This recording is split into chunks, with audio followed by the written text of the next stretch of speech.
Welcome to Sounds with Tom Needham, the nation's longest running film, music, and ideas show.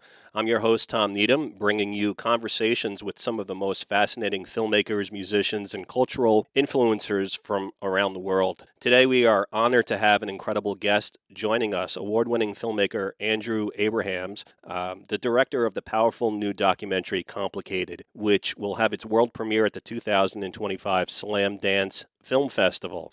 Complicated is a deeply moving and eye-opening documentary about the hidden struggles of children with Ehlers-Danlos syndrome, EDS, and other complex invisible illnesses, highlighting the failures of the healthcare system, the challenges of getting an accurate diagnosis, and the devastating impact of medical gaslighting. Andrew is no stranger to telling urgent and socially relevant stories. His previous work includes, among others, Academy Award shortlisted documentaries Under Our Skin and The American Justice on Trial, and The Grove, which aired nationally on PBS. With Complicated, he shines a light on the growing crisis in pediatric medicine that has left countless families without support. Andrew, thank you so much for joining us on the program. Great to be here. Thank you. Oh man, this is a really important film. How did you come up with this concept of making the film Complicated? Yeah, well, I didn't come up with the concept. Someone actually came to me with the idea. She had seen a film that I did that you mentioned, Under Our Skin, which is about the Lyme disease controversy, and one of the things that you mentioned was medical gaslighting. There was medical gaslighting around Lyme disease. So there was some similarities, both in terms of difficulty of diagnosing, the sort of like the way the disease presents itself in a multi uh, with multi symptoms and in a multi-symptomatic way, that affects all the different parts of the body. So there's a lot of similarities, and Ehlers-Danlos specifically, uh, it goes beyond just medical gaslighting and the failures of the medical system that you mentioned. Um, it touches what's different here is we're dealing with children mostly because this disease usually presents itself in kids, and it's usually after puberty, that there's some kind of that puberty in itself is a trigger. It could also be an emotional trigger or some kind of other physical trigger, but there's usually some kind of trigger that sort of sets this into motion. And parents don't know what's going on. They have to take their kid to specialist after specialist because of the multi-system nature of this problem. So they go to dermatology and gastroenterology and orthopedics and immunology and so forth. Um, and there's no definitive diagnosis for this disease, Ehlers-Danlos syndrome. It's a connective tissue problem.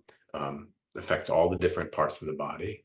So they're not getting help. They start to fall through the cracks of the medical system, and they start to get medically gaslit. They're dismissed, they're marginalized, they're not believed.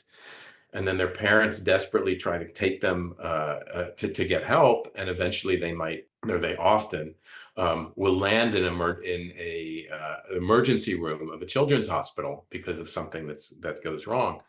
And now there's a new specialty called medical child abuse, and there are medical child abuse physicians in these children's hospital whose job it is to find and ferret out cases of medical child abuse. And these parents look like they're abusing their kids because there can't be, it doesn't look like there's anything wrong with them. There's no definitive test to show that there's something wrong. It looks like they're doctor shopping. They know too much about the medical system, so they're suspect, or they're dramatic. When of course they're dramatic, their kids have been experiencing these problems and nobody's helping. So that's sort of like the trajectory. It's not just a medical problem; it's also a legal problem because many of them end up being suspected of, or accused of medical child abuse, or at the very least over medicalization. Um, and Child Protective Services steps in and threatens to take their kid away from custody, and they refer to it as medical kidnapping, like that their kid is actually kidnapped, taken away. It's unbelievable. Yeah, so that's the sort of like I wanted to sort of like add that angle to it. It's not just a medical problem. because of its complicated nature, it's also a legal problem. That's the part of the film that I found almost most interesting. Um, can you just give our listeners really a quick, short description? You mentioned that some of these patients on the outside might look like there's nothing wrong, but they are really suffering. What kind of symptoms are they suffering from? Okay, so uh, we're looking at this. I want to say this is a microcosm because uh, films about rare disease don't get a lot of traction, and because they're seen as, oh, it's so small, it's rare, it's. But first of all, it's not so rare. It's not as rare as we think. Some doctors think it's 1 in 500 have problems, and it's a spectrum. Some cases are worse than others. Uh, Elvis Presley had it. Lena Dunham has it. Selma Blair, Billie Eilish. There's a lot of people that we know that have it, but they function. They get along for the most part. And where was I going with this? Um, The symptoms. What are the, they the symptoms. feeling? Oh, okay. So yeah, because it's connective tissue and connective tissue is everywhere in the body, it's affecting the heart, it's affecting the skin, it's affecting the joints, it's affecting the allergic and immunological system. Neurosurgery comes in, becomes gets involved. So um, joints go out. A lot of people with this have what's called mast cell activation syndrome. So the allergic responses, GI problems, they can't process food. So it's pretty much everything. And, that looks crazy from the outside or for any kind of specialist physician. They look at this and they're like, nothing can explain it. And we don't have a test right now for Ehlers-Danlos syndrome, the most common form, which is hypermobile EDS. So that therein lies the problem. Like, how do we deal with these complicated cases, these complicated medical cases, in a system that just can't accommodate it? A cookie cutter system where doctors visit with patients for 15 minutes and depend on um, tests. In this case, the tests aren't definitive. So It's that, unbelievable. I'm sorry, but you mentioned it before. But if anything, this movie needs to be seen by everybody who has a young person in their life who's suffering from some kind of problem, because I think a lot of people just don't know about the reality, and I didn't know that much about it either. That a really caring parent who tries to help their kid, who's trying to do the right thing, can end up having their kids taken away by the government. yeah. I mean, I think your film explains it very well, but can you, this might sound just absolutely crazy to people that haven't seen your movie. Can you give them a little sense of what they're going to learn in this film about that? Yeah. Yeah, I think that is the one of the most outrageous things about this is that that parents can be removed from the family unit, or that the child can be removed from the family unit, and it sort of like happens under the radar. These cases are all over the country and really all over the world in juvenile court systems, and basically there's something that happened somewhat recently. Whereas these cases of abuse, it used to be that we looked at it as a psychological problem of the parent, and we called it Munchausen by proxy, Hmm. in which the parent was purposefully hurting their kid to get attention. Like they would poison their kid or something like that. And it's real, like it happens. There was the case of Gypsy Rose Blanchard. There was an HBO special on it. Yeah. That was a real thing, and so it does exist. So we've got that. We've got the Munchausen by proxy issue that people are looking out for that. But the biggest problem is that we've expanded it from a psychological problem just to a functional problem that the that there was a book called Medical Child Abuse, and the authors argued it doesn't have to be psychological. It just matters if the kid's being harmed. So They can be following the directives of the physicians who've treated them, but maybe they're over medicalizing. Maybe they're doing too much, and that's harming their kid. So Mm, it sort of like opened up it widened the net for possible child abuse cases. It was no longer just psychological. It's just, is the kid getting harmed? And so that's really the big problem. I mean, it might have been a good idea, mm, like to take it away just from the psychological and like look at the welfare of the kid, like is the kid being harmed for any reason? But what it's done is it's around cases with children with complex and invisible illness like Ehlers-Danlos syndrome. What it's done in these cases, it's been disastrous because all those cases look like medical child abuse. They fit the profile of the parent uh, who is performing medical child abuse. That's the biggest problem. yeah. And we need to bring awareness to this issue because it's like I said, it's going under the radar. It's not being seen, and partly because we don't have the time or the bandwidth to deal with the complexities of these medical cases. Andrew, can I ask you? We have listeners on the left and on the right. I think, just in a larger sense, these are interesting times when it comes to the public and healthcare.